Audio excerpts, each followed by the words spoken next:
Hey guys, it's been a little while since I've done one of these podcasts. This is the first episode of Independent Creatives podcasts in probably I want to say a year actually, because I reached out to my new friend Jordan here about a year ago, and we had planned on doing a podcast together.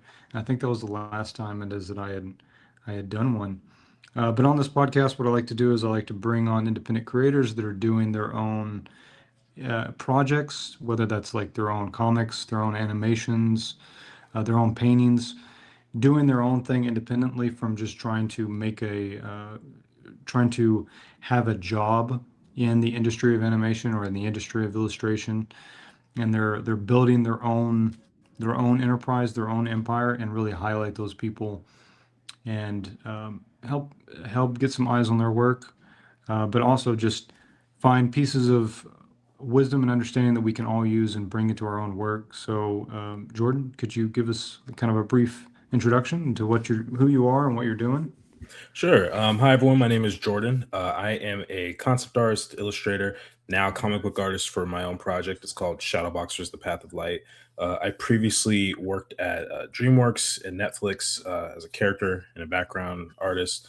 I've also worked in mobile gaming for a few years. I also teach, so at different universities, and I currently work with Art Prof, which is another YouTube channel. I've been there for almost 10 years now. And so just trying to share wisdom with when it comes to art, business stuff with the world out there. So yeah, that's what I'm up to. So right now you split your time between art prof, is that what you said? The YouTube Yes. channel, and then you split it. Is that teaching? So you're teaching and then you're doing your Yeah. project? Yeah. So it's an art education platform, and it started with a teacher I had back in college. I had her as teacher maybe in 2013, and then she ended up creating Mhm. this business, this YouTube channel, and she brought on some of her former students, and I was one of them. And so I've been with them Oh for wow. almost 10 years now, and it's we do stuff on YouTube, Instagram. We talk about art, talk about uh, composition or characters or just pretty much anything that you could think of in the art sphere. And what's really cool about it is it's not just like one discipline. There's multiple disciplines. Like there's people who are into printmaking or landscape painting or sculpture, concept art. So it's like a whole ecosystem of artists that she's kind of developed this community around. Okay, that's pretty cool. I imagine that's probably a little bit more fulfilling than doing work for hire, or would you say it's kind of like the same, or where do you fall on that? It can be. There are definitely times where you're answering the same questions over and over again, but I Hmm. find it more fulfilling to help people who are just trying to kind of get a start in things. Um, I Hmm. I discovered a few years ago that I really like teaching and I like sharing the information that I have, because doing work for hire, doing work for other people, it can be nice, but I have found that if I personally don't enjoy the work, I have a hard time executing, and that's one of the challenges that most concept artists have to be able to overcome, and it's more difficult for me than I thought it would be. Like if I get hired for a project and it's something that I personally think is stupid, I'll never tell them that, but it kind of comes out in my work, and I've noticed this pattern about myself. And so I'm like, you know what, Hmm. it may be limiting to only work on projects that I care about, but it also means that the projects that I care about will exponentially look better. Like Hmm. there's no um barrier to how high those projects can look. And so that's one of the reasons I'm working on my own project, because I can just unleash all my creativity, and I kind of bet on myself, like if I like it and I put everything that I like into it, then chances are not only will I not give up, but it'll probably look better too. And so I kind of built my Hmm. system around that. Yeah, that's very true, man. Like I've noticed that with the stuff that I do as well. It's like there's a different kind of thing it is that you get from doing your own work. It replenishes you. It replenishes your soul. Like you go to bed feeling at the end of the day like, oh, I can get up and I can do that again tomorrow. I can do that all day. I can do it forever, you know? Whereas like when you're doing something it is that you don't really want to do, but you have to do it because you need some money and you need to support yourself in some way. it feels like it's taking something from you in a way, Mhm. like it starts to burn you out after a period of time. You know what I Yeah. mean? Yeah. Yeah, it can be Yeah. soul sucking. Um, Oh, I'm sorry. I no, no, no. Go well, ahead, please, please. there's a Let's so go. I had one of the jobs that I named. I won't say which one, but there's a job that I had that felt like that. It was soul sucking, and I didn't like the people I was Hmm. working with. I didn't like the project, and I literally got sick from it. Like I was grinding my Hmm. teeth at night. I was gaining weight.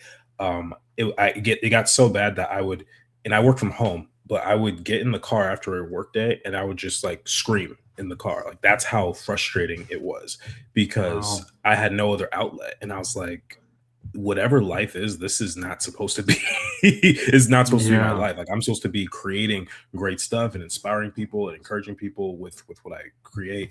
And I found that when it's a project that is soul sucking, it's just going to take everything from you. And that's why I really think about that experience a lot for how I make future decisions. And it also made me realize that sometimes the money just isn't worth it.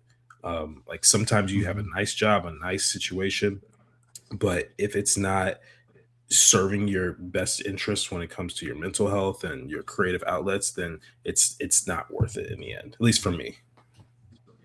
Hmm. Yeah, and you always end up paying for that on the other end with burnout. It's like you can think that you're going to push through a job or something, and then you get to the other end of it, and then oh, I'll go back to doing my thing, but you've spent all of this creative energy, and now you have to replenish that in some way, and it's not as obvious, the kind of cost it is that it can have. On my channel, a lot of the stuff it is that I talk about is like this connection between the spirit and creativity. I mean, they go hand in hand, right? Like Hmm. what we're going through spiritually is what it is that's coming through in our art, and Yeah. um, and so I think that's like a really unique problem it is that every artist has to deal with is that you are existing in a marketplace, but at the same time you're trying to do something that is spiritually fulfilling, creatively fulfilling, Hmm. right? How do you usually approach talking to people like students that are coming to you? Because I'm sure you see it too. It's like, especially a beginning student, like they're thinking, well, I want to be validated. I want people to see that I'm not wasting my time because Hmm. everybody tells you that this path is a waste of time, right? Yeah. Especially when you're coming up, a lot of the Hmm. times, right?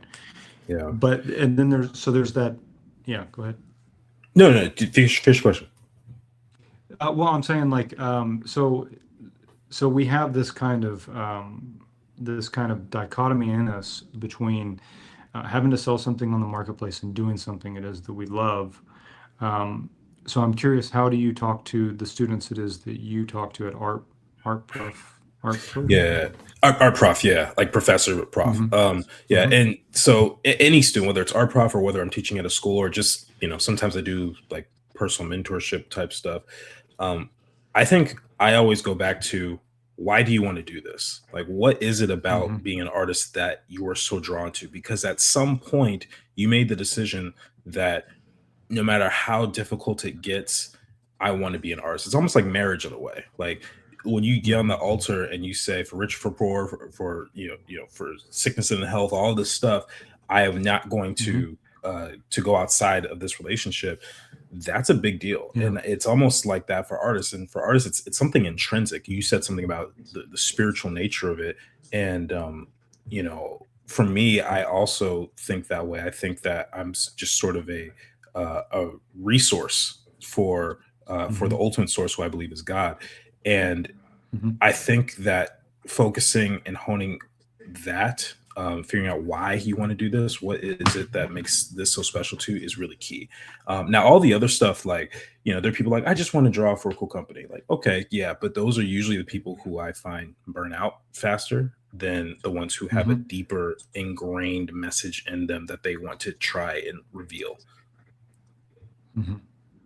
Yeah.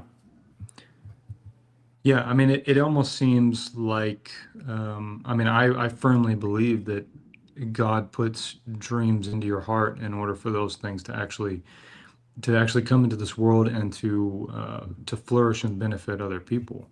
I Mhm. mean, if you're following your dreams and you're actually making it come true. Like you take Shadow Boxer for example. I see that you just had, I think one of the last posts. I don't think it was. Maybe it was earlier this year, where you had relaunched the website and you had Hmm. like some new art books and stuff up. So I Yep. mean, like just doing, getting. I don't know how far along it is that you are in your project or what the status is, but I mean, just seeing somebody going after something like that is in itself replenishing because you start going like, okay, I can do this. Hmm. This is actually something attainable Hmm. as opposed to this world it is that we live in where it seems like everything is just trying to exploit you. But art is different in that way because it's so synergistic with your spirit and with the spirit of other people. You know what I Hmm. mean? Yeah. Well, for me, like going back to what I said earlier about why you're creating something, and also just um, having this innate desire to build stuff. I Hmm. built shadow boxes around that. Like I literally took a list of all my favorite things from the Bible to different shows and movies that I liked, different types of music, and I said, what if I put everything I like into this project? And one of the reasons I did that was because it literally could not exist without me specifically. Um, I think that's Hmm. one thing that people worry about is like, oh, what if someone takes my project? What if someone does this? And that is a Uh-oh. concern. There definitely have been I think cases you where just someone's lagged out for project. a second, man. Oh, can you hear me? Hello? uh, okay, you're good. You hear me? Okay. Yeah. Um, what was the last thing you heard me say? You said that you took everything it is that you liked Oh, and then you put into this one mhm. project and it couldn't Yeah. exist without you. Yeah, so the reason I did that was because if someone were to try and take it, or then they couldn't go anywhere with it because it's literally everything that I am at this current stage of Hmm. my life.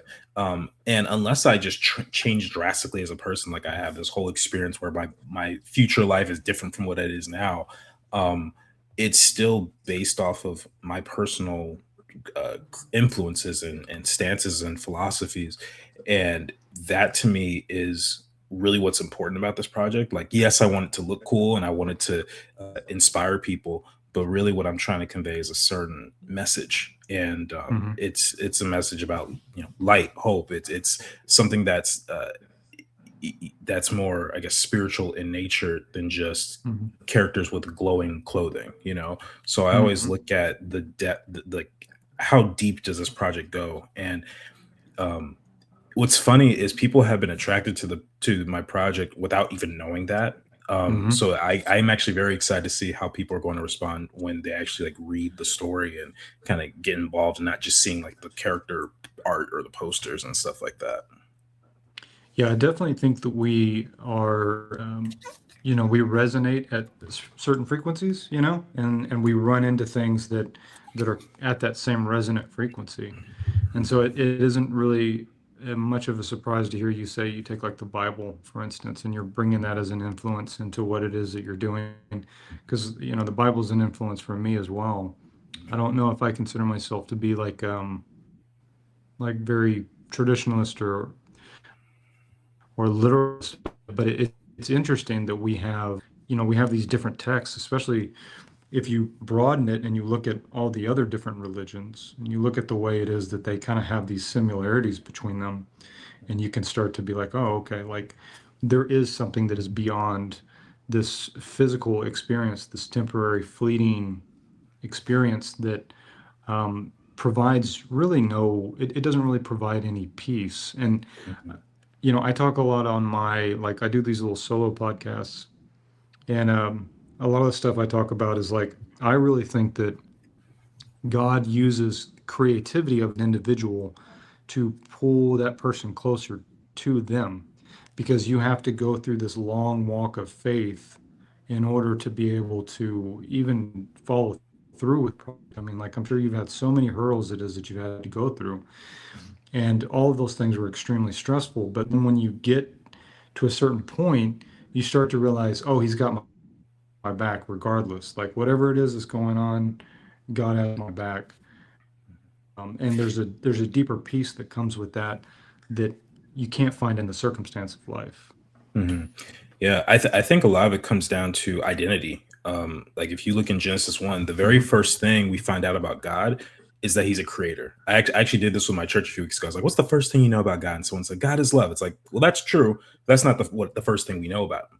And if you were to only read Hmm. Genesis 1, you would know that he's a creator. And then he said in chapter 1, verse 26 and 27, that we are to be made, we're supposed to be made in his image, which at that point, Hmm. all we know is that he's a creator. And so I think that he made us so that we can also be creative and that we can go out and share our creativity with other people. And I think that Hmm. generally speaking, it's those types of people who change the world, the ones who are the ones who can take something that's formed in their mind and execute it in real life. People like the Walt Disneys or the Michael Jacksons or the Steve Jobses and Steve Hmm. Wozniaks. Those people are the ones who end up doing the most. And it's really a shame that so many artists are struggling, in the society, and or people see that art isn't something to be valued, because the most innovative people are generally creatives, and especially visually.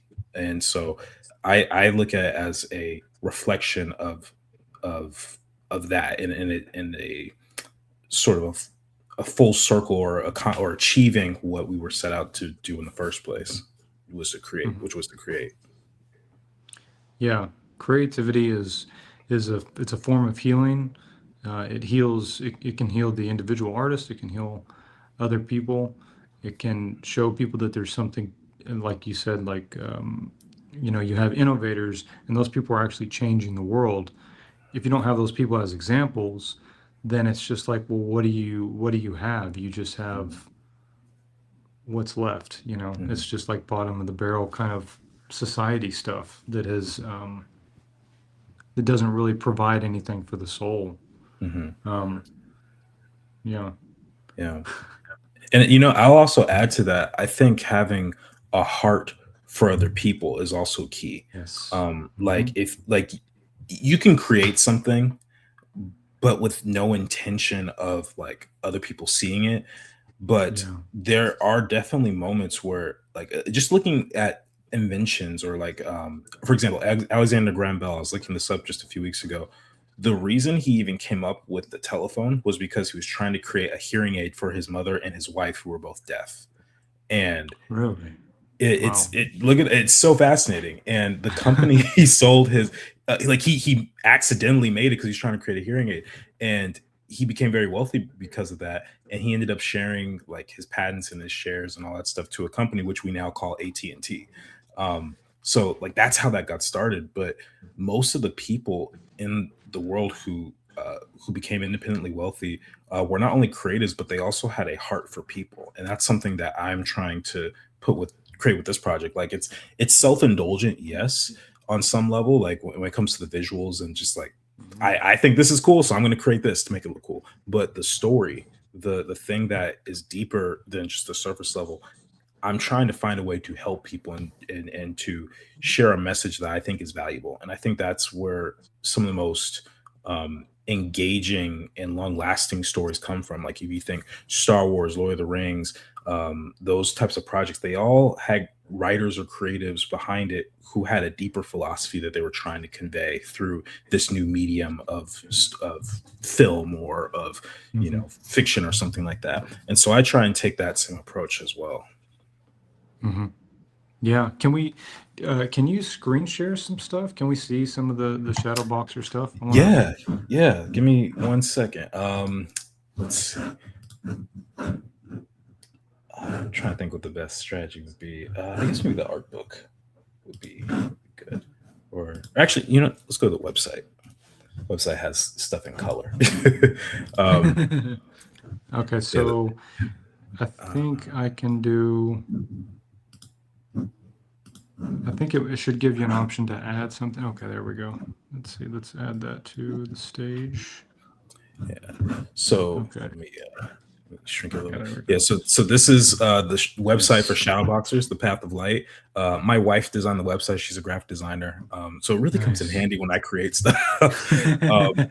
But the story, just for those who are curious, it's about this character here named Javen, who has to save his father after he's abducted by a shadow monster.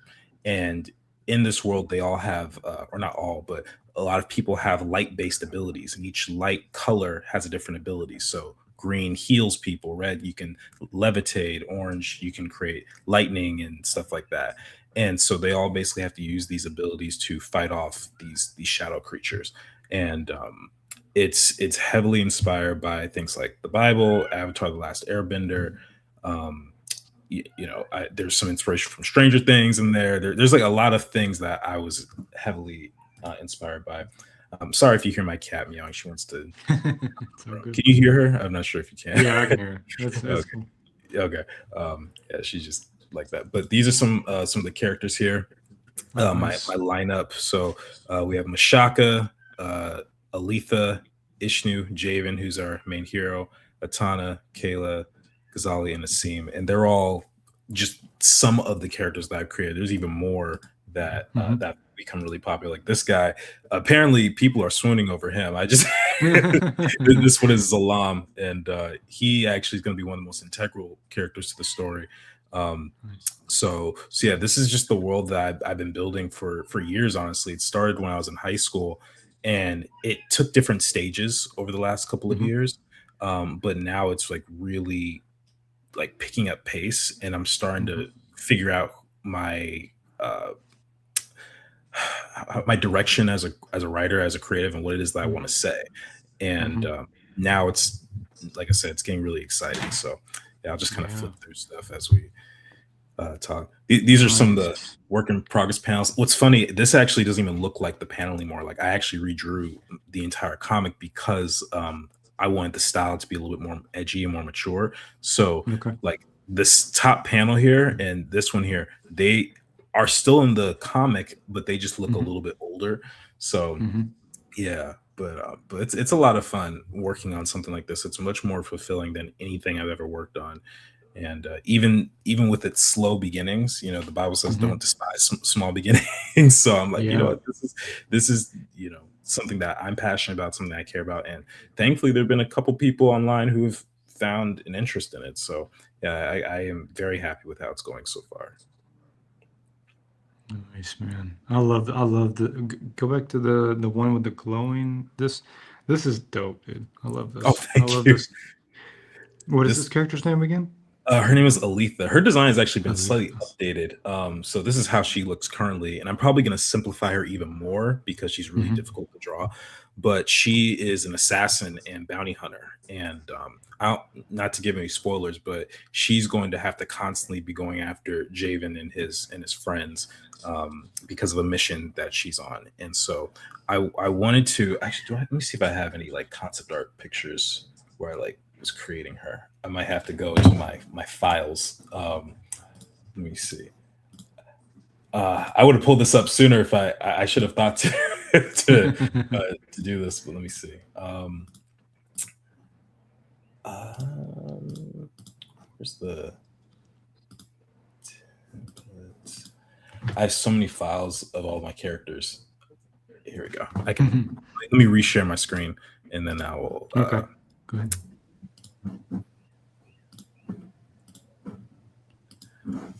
Okay, so Let's see. End of So stage. this is Hmm. Aletha, and her character is basically a bounty hunter and assassin, and I Hmm. wanted to try and uh, really communicate like this, like a sleekness to her design. Um, and I also want her to wear a Hmm. mask because I thought that would be really cool. I'm trying to think what my inspiration was for that. Hmm. It might have been well at the time I Hmm. first signed her it was like 2018. Avengers was like really popular then, so I think it was partially that. Maybe it Hmm. could be a little bit of Black Panther. But the other thing Hmm. is, I also just wanted her to kind of have this darker this darker story, and I also wanted to give her vitiligo. One of the things that I try and do is incorporate like little bits of like my own um I guess Hmm. fandoms or something like that in it. And so I'm a huge Michael Hmm. Jackson fan. I was like, I haven't really seen a lot of characters with vitiligo. Like I know that it's starting to become more popular now, but at the time I hadn't really seen it done. So I was like, let's just give her vitiligo. And I thought that she could be something just that really is kind of mysterious and intriguing. Hmm. One of the inspirations was Hmm. actually someone called the Samurai Writer, and she goes. Her name is Shayna West, but she's a self-trained martial artist, and she's been in movies. I think Hmm. she was like in one of the Deadpool movies or something like that. But let me Hmm. see. I have a mood board with her on it. So this is her in the top left or top right. And she had this big afro. And I was like, oh, that would be so cool if I made her into a character. So I start off all my characters like Hmm. this. I just kind of combine all my inspirations and put them together. And then I just go to town and start figuring it out. Now her character is much more defined and figured out than when it was back then. But I'm Hmm. still very proud of Hmm. how she came together. She was definitely one of the most challenging, but definitely a favorite of mine. So, yeah. That's Um, cool. Yeah, I love that. I love that design. I love like adding in those different aspects that you can represent visually. mhm. That's really cool, man. That's Thank really you. dope. Do you have like a specific kind of workflow that you find yourself kind of getting into the groove of whenever you're doing your designs and stuff? Like, because you have to be a writer and be an artist, and I know that's why it is that this project has taken so long. Because I've had that same issue with the projects it is that I have. It's like your art can be at a certain level, but if the writing is not there, then it's like you have to go and figure out what that's like. So, how do you, um, yeah, can you talk a little bit about your process of like going from writing to illustrating something to Yeah, concepting? yeah. So part of it was that when I first started, I only wanted to draw stuff, and I Hmm. really wanted to work with other people who were better. But Hmm. what I found Hmm. was I had developed too little to be of assistance to them, and then the writers started taking in very different directions. Like some of the ideas were really good, but a lot of it was like this just doesn't sound like what I want to make, and I started to lose passion for it. And I was like, okay, that's a telltale sign that I have to figure it out. And so I ended up just binging YouTube videos. And I mean, like not just binging in one session. I would like while working, listen to people talk about writing, storytelling, character Hmm. development, all this stuff on YouTube in the background while I was drawing the stuff so that I could just kind of feed into it. And then I would go back and I would rewatch or replay my favorite movies, games, shows, and I would analyze it from a different perspective. And I would, instead of going Hmm. at it as a consumer and an enjoyer of these things, I would go like, okay, why would the writer make that decision? Why is this joke here? What is this doing for the story? Does it actually work? Because not every not every joke sticks the landing. Not every story plot is really really solid. But I found that if I analyze my favorite things, then not only would I have an interest in it, but I would actually learn a lot from it. So I did that for years. Hmm. And I won't show this one because it's got all my secrets, but I have this document on Google Hmm. Doc. It's like 200 pages of just all the stuff I've Oh, wow. developed for Shadowboxers. And I don't even know if it's all Wow. necessary, probably not, but like I just did a lot of world building stuff. And I was like, oh, this would be fun if I had this faction, this faction. And then I found out about the world building trap, which is exactly what I kind of got into. And I focused so much on the world, Hmm. but I didn't focus on the story. So I really had to go back and say, okay, what's this about? And I realized that it's a father and a son story. And Hmm. at the core, at its basic element, it is that, and everything else kind of extends from that. It happens to exist in a world that's really cool, but that was something that I had to learn and understand. So the writing is really like a trial and error thing that just took years to kind of understand. But I do think it's really important for artists to figure out how to write, because otherwise, if you have these great ideas, but you don't know how to write or don't have an inclination towards it, then someone else is going to take over the story at some Hmm. point. And I look at Brad Bird as an inspiration because he is a writer and an artist and a director, and he's just got this Hmm. trifecta. Like he did The Incredibles and Ratatouille and other projects, and I'm like, okay, if I'm going to make this project succeed, I have to be able to wear multiple hats and I have to be able to do them all well. It doesn't mean I can't get help from some people. It doesn't mean I can't hire someone to do a background for me, or I can't hire someone to do a 3D Hmm. model or even write a script or help me edit or something like that. But I have to be able to wear multiple hats as an independent. And so I think a lot of it is just overcoming that fear and knowing how to how to increase my own value. So one of the Bible principles from Ecclesiastes 10 is it talks about whetting the edge of the axe before striking a tree. And whetting the edge basically just means sharpening your axe. And the reason that's important is because if you're trying to take down a tree with a dull blade, then it's going to cost you more effort, it's going to cost you more time, and it's just not efficient. But if you spend most of your time sharpening that, then cutting down the tree is very easy. So I think Mhm. that is a really key principle for artists to figure out. Okay, not only do you have to become a better artist, but you have to become a storyteller, you have to know about composition, you have to know about color, you have to know and understand all these things on top of the marketing and publishing for the comic, which is something that um, I know a lot of artists struggle with, and I'm still kind of trying to figure that out myself. So yeah. Mhm. Yeah, it's a lot, man. It's a lot, but I mean, on the other side, it's like there's never been any opportunities like this the way it is that we have now. Like if you can get people's attention, then you can launch something and it do really well. Like I have a friend of mine that I did an interview with when I was actually living in when I first reached out to you, I was living in Thailand at the time. Mhm. And I met a guy who he kickstarted his own graphic novels, and his name is Michael. But he did something similar to this, and I mean, every one of his books that he's launched has made him like at least 50 grand.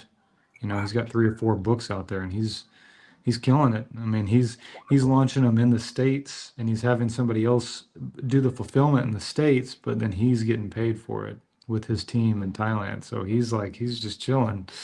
That's And awesome. I know, right? It's so cool. It's so cool how many opportunities it is that we have, but it is a lot. It's a lot to manage. Where do you feel like you're at with this whole project? Like, are you going to take it to a Kickstarter, or are you going to try to find somebody that's going to like, because you're doing it as a graphic novel first, right? But you want Mhm. to expand that into like this feels Yeah. like a Saturday morning cartoon. These designs, Yeah. like they, So it's it's funny. it's so good. It's It's so funny good, you man. say that. So, well, thank you. Well, so actually, originally it was supposed to be an animated series, and I had pitched this Yeah. to some networks, and they actually loved it, but it just wasn't the right time or the right company. Hmm. And I'm okay with that because of the state of the animation industry. I am so glad that I didn't sell it to a company for them to just like leave Hmm. it on the cutting room floor and then me never Hmm. be able to pick it up again. Because I think that's Yeah. one thing that a lot of young artists or inexperienced artists don't realize. When you sell your right to a network, they own it. I mean, there's a Hmm. reason why they could fire Aaron Magruder from the Boondocks, even though that was his project from the Yeah. beginning. That was him. Hmm. Same with Bill Finger for Batman. Like they sold that project to DC, and he never got any credit for it, even though he came up Hmm. with the name Bruce Wayne and Gotham City and Joker and Robin, all these ideas, never got any credit. And so It's I insane. actually, this is actually a few months ago, I was doing an experiment. I was thinking about the starving artist mentality because a lot of people have been telling me like, "Hey, maybe you should consider a different direction in art because things aren't so good in the industry." And I was just thinking like, how do artists get rich? Like, how do artists make money? And so I started looking at how other people in different industries start making money, and I, there's the whole concept of um, have your money work for you while you sleep type of stuff. Hmm. I was like, how do artists do that? Because the challenge with artists is if you're not constantly creating, or if you don't have a client, or if you don't have someone willing to buy your art, like the second you make it, it's going to be really hard for you. So you have to be able to do something that's reproducible. And if you think about courses, teaching, selling digital brushes, things like that are examples of it. But the number one method I think for artists to develop or to build wealth is creating their own IPs, their own intellectual properties. Because if you can Hmm. do that, then you can branch out and build all this other stuff. So for me, I started wanting to do it as an animation, but then I was like, I'm not going to sell it to an animation studio because they're going crazy right now, but I also Hmm. can't do animation by myself. It'd take way too long. So I decided to pare it down, go like, let's do this as a comic. It's much more manageable. I can get the story out there, and there's a chance that I could later branch out, maybe one day move to animation or movies or video games if it becomes really successful. So right now I'm at the stage where I'm Hmm. working on episode zero. I'm just doing a simple pilot, I guess you could say. It's not even episode one. I call it a cipher series. And the idea of a cipher it comes from the hip hop term, where you basically have a bunch of people in a circle and they're rapping to the same beat. And the idea behind it is that I'll focus on five of the main characters telling their own little story, but it all kind of interweaves together. Um, Mm. so that's the basic idea, and part of it is also to kind of get my feet wet in making comics to see how I can make things faster, how I could like what areas do I need to work on, and there were a lot. Like just in this first comic, it's about Hmm. 25 pages. I underestimated how long it would take. I didn't realize how long it Hmm. would take, and I was like, okay, Hmm. these are things that I need to do. Like another issue is I didn't realize how big the dialogue needed to be. So when I made the comic the first time, I made the text too small. And that meant that I had to Hmm. reformat most of the comic and change up some of the panels. I actually even had to add a few pages because I couldn't fit everything together. So all these little things that led led up to me having to redraw the Hmm. comic and redo the style and all that stuff. I'm trying to do that as early as I can on these kind of pilot episodes so that when I get to the main story, which is Hmm. much more figured out in my mind, then I can just kind of go and just blaze through it. So yeah, that's kind of the system I'm at Yeah, right now. man. That. Yeah, man. That's so true. Like, if you've never made a book, you don't know, you don't realize how much work it takes and how Mhm, difficult it can be, especially like for the first couple of books. Like I actually when I was in Thailand, I decided I had a whole bunch of cash and I decided, okay, I'm just going to focus on my own personal stuff, and I wanted to figure out how I was going to make my own comics by adapting a public domain story into a comic, right? mm, So I okay. took these stories from Philip K. Dick, and I started making those into comics. And I was originally going to kickstart them at that time, but since then I've had to go back and I've had to redraw them because I mean they're huge. I mean, like the first one was like 50 pages, the other one was like almost 100. Mm, But I've grown so much as an artist that once you get done with them, you go back and you look at them and you're like, man, this looks like an amateur did it. Like I can't put mm, this out at this condition, you know. Like I had one of my books and I was in this last year I was in Lake Como Comic Festival, and like Dave McKean was there, like all these big artists are there, and I'm showing them my book and they're like, yeah, you need to work on the perspective and da da da da da. And I'm thinking like, man, I'm embarrassed if I was to put something out like this because like there's so much growth that can happen just by doing one book.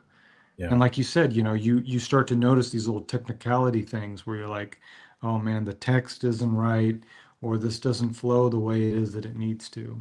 Hmm. And it's it's awesome. It's awesome to have like something in an actual comic book form. Um, but yeah, it's way more work than what people think it is. Yeah. Yeah. It's super challenging. It's very humbling too, because Yeah. there are certain things that you just can't get around. Like I've been watching this series by Matt Rhodes on YouTube. He's creating a Hmm. project called Dead Oh Gods, yeah, and yeah. it's so Hmm. good, man. Yeah. I absolutely love it. And one of the things that he says is storytelling in comics is so different than anything else because it forces you to draw things you otherwise wouldn't. So, Okay. certain Hmm. poses of characters you would never draw. Like if you're just doing character designs all day, you're typically drawing them like straight up, maybe a couple action poses, Hmm. but you don't really show them interacting with another character or maybe a weird perspective angle that you need specifically for one shot. You never think of some of these things, and I have found that Hmm. very true, especially for me because I struggle with environments. That's just like it's just one of those things I keep putting off to the very end, and I'm like, okay, I need Hmm. to figure this out. And now I instead of like just drawing it straight up, I'm using an app called Feather, which is basically a 3D drawing app on my Okay. iPad, and it's Hmm. it's much simpler than Blender, but it does a lot of the same stuff people tend to use Blender for when they're making comics. And I'm like, if I can Mm. just use this, then I could, draw it in 3D. It doesn't feel very different. It's not too difficult to learn because, like with Blender, there's so many options. It's just overwhelming Hmm. for a lot of people. And I was like, if I can figure this out, then I can push this into my comic. I can just trace over it and be good to go. And it's portable on the go. I don't have to be at my desk or anything. So there's a lot of benefits to, you know, to this process and me figuring out all these little all these little kinks in the process early on, while also building the audience, because I've been streaming this on TikTok and YouTube, and people are slowly getting invested in it. And so now, like, they're here for all the bad stuff, and a couple years from now when they see like the really cool stuff coming out, then I think it'll be much more exciting for them. So yeah.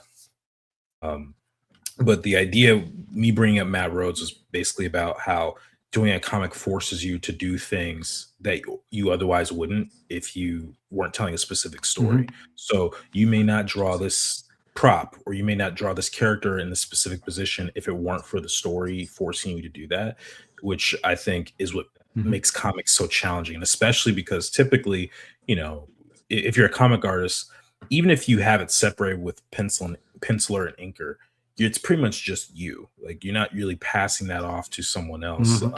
I mean, you could do that, but Hmm. generally speaking, that's not the common thing that happens. So yeah, I think it's very rewarding, but also very challenging in a lot of ways. It also reveals like the artists that are kind of like the real deal. You know what I mean? I mean, like you were saying a minute ago, like if you're doing character designs, you're just doing them in one pose. Mhm, And I'm sure art directors have this issue. I've heard art directors talk about this all the time. It's like, yeah, they might be able to have really good poses, but that doesn't necessarily mean that they can actually draw good. I mean, in the mhm, sense of like being able to sketch and being able to form something, and have like a really good drawing ability. That they just may have a very good rendering ability, right? Whereas mhm, this, like, I'm sure you've probably seen like a good reaction in terms of like people that could give you work that would actually be resonant with what it is that you're doing, because you're stretching yourself outside of your comfort zone. It's in your own style, it's in your own work, it's your own ideas. And so that mhm. starts to put you into that other lane of like, not only do you own your own intellectual property, but you're also like getting the attention of people who could potentially collaborate with you Mhm. in a way it is that would be more favorable to you, as opposed to just being like this gun for hire that just gets kind of disposed of whenever they're done. You know what I mean? Yeah, I think that's one of the challenges with artists is my professor used to call it being a pencil monkey, which is basically just you just draw stuff, and you're just a hired hand to some people. And unfortunately, that Hmm. is the reality. And it takes a lot of people to make some of our favorite things, whether it's a show or something, but very few of those people actually get like the credit they deserve. Like, when you see the credits, they'll Yeah. just be like such and such animation studio, but in that animation studio is like 500 people, and it's Hmm. really it's really unfortunate that that's the case. But yes, if you create your own intellectual property, you can draw and write your own story. That, I think, will open up a lot of doors, because not only will there be people who are reading your project, but they'll probably want the merch or the art book or something. There'll probably be people who say, "Hey, what other projects do you have? Like, we want to work with you and build something even bigger."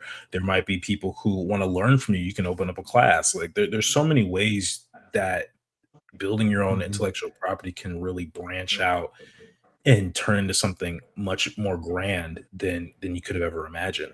And I mean, going back to the Star Wars stuff, like George Lucas just had an idea for the space opera, with lightsabers and stuff, and it became one of the biggest franchises in the world. And what has happened to it in the last few years is kind of beside the point. The fact that Hmm. he just had these ideas and refined them to the point where it was just something new and different at the time, and it still lasts till today. There's a reason why I think why I think that happened. And all the most successful artists have built their own intellectual properties. Disney's another example of that. He created Mickey Mouse, and that became a whole brand. And he started, like, the Hmm. way he actually made a lot of his money is really fascinating, because it all goes down to Disneyland, really. But it's really quite Hmm. interesting, like the different methods that artists use to create their projects and to create wealth. Yeah, and a lot of those, like you said earlier, they're cautionary tales. The Boondock Saints, or the Boondocks guy. I mean, he lost his property, right?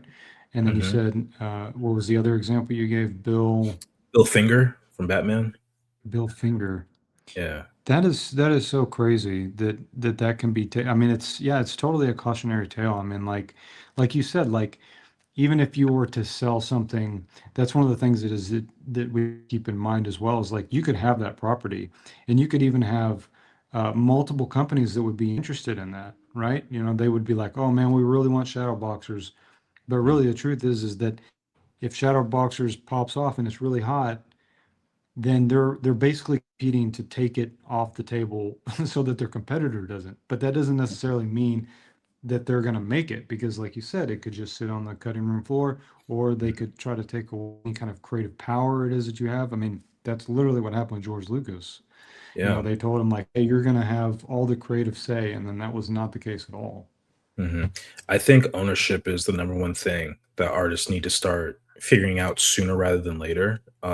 So Hmm. if there's anyone watching this who you have your own project for a story, hold on to that, because IP is so important. That's Hmm. what is carrying all these multi-billion-dollar companies.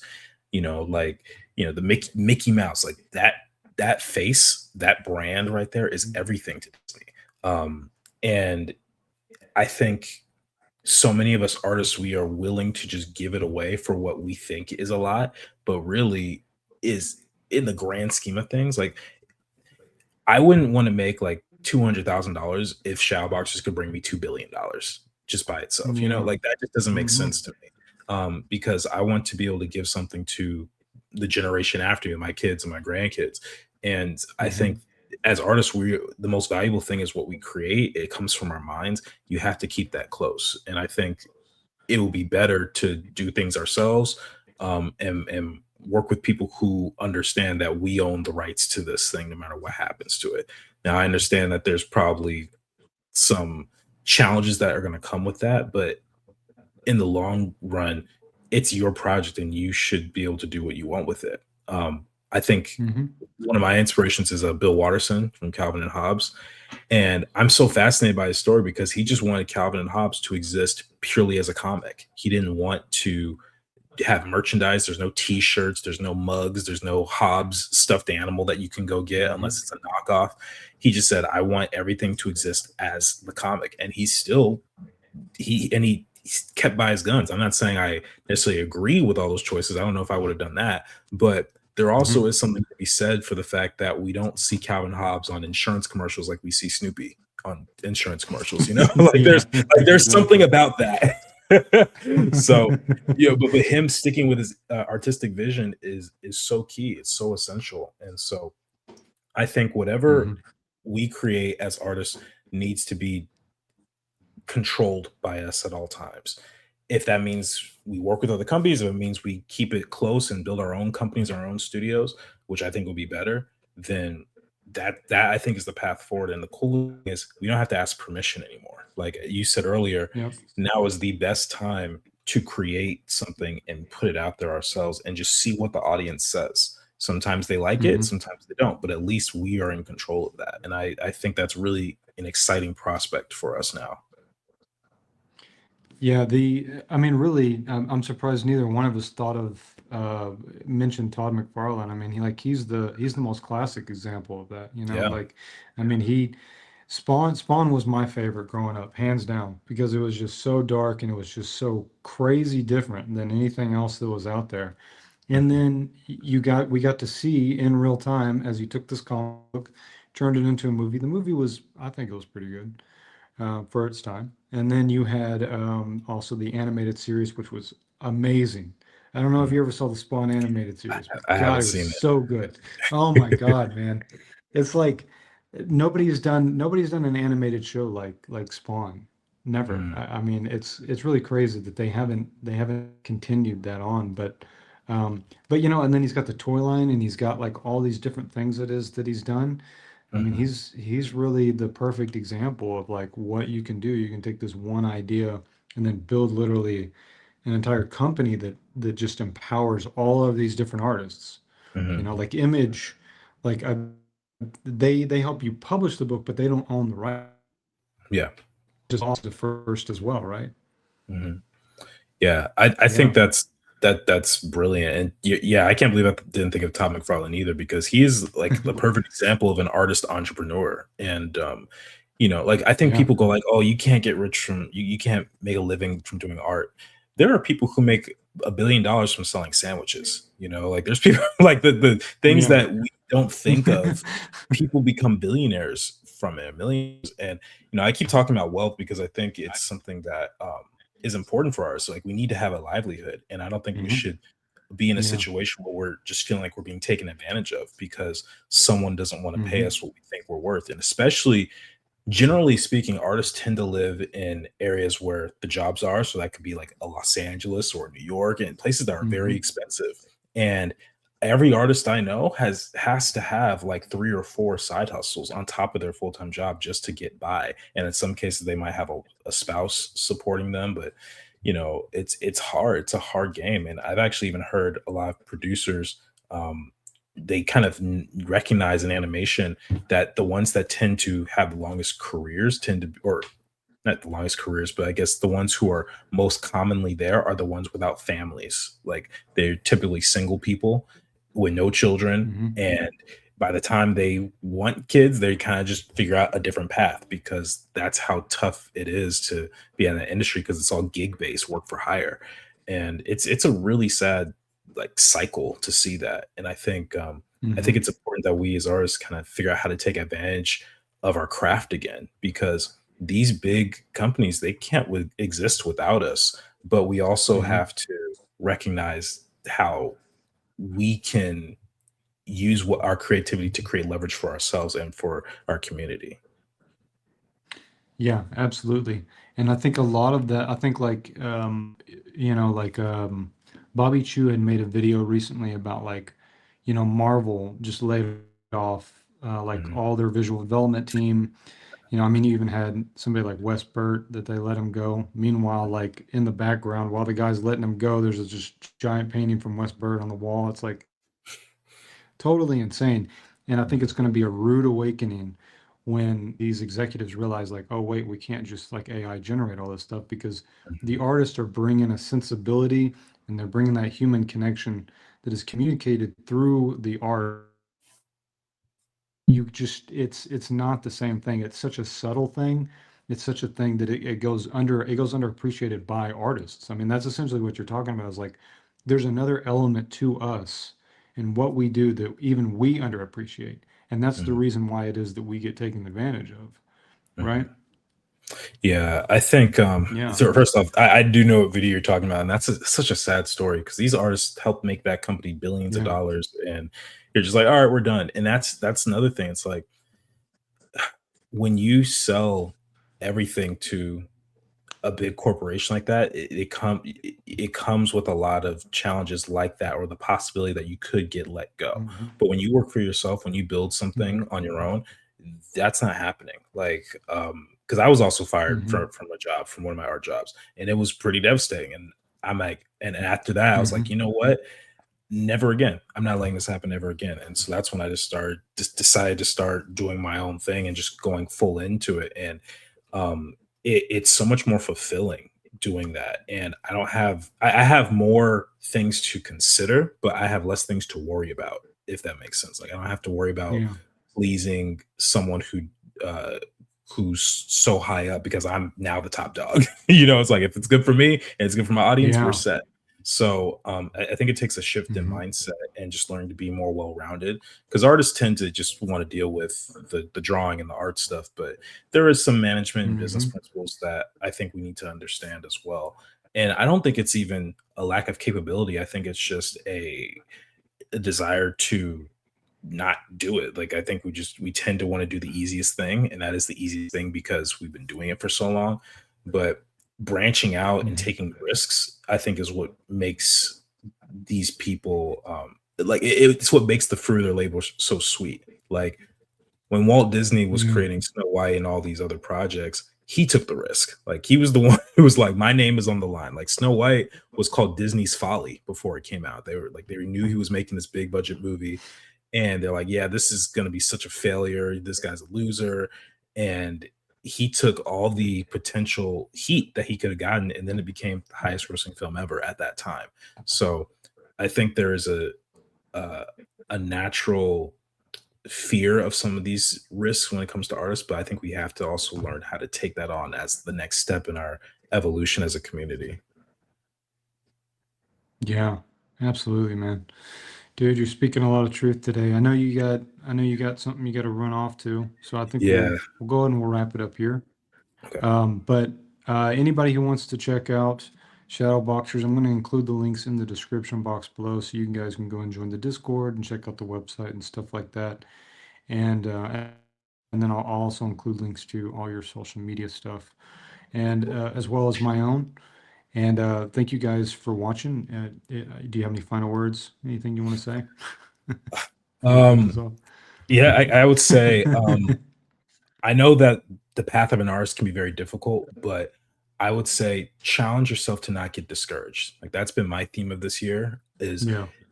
all the good and Mhm. all the bad, whether I'm trying to live stream and no one comes on, or I don't get as many sales in my shop or anything like that. Don't get discouraged, because Mhm. you can use that same information as data and not a piece of evidence as to show you what you or your Mhm. project is worth. Like don't think that these bad or Mhm. negative experiences means that you as a person or artist are bad.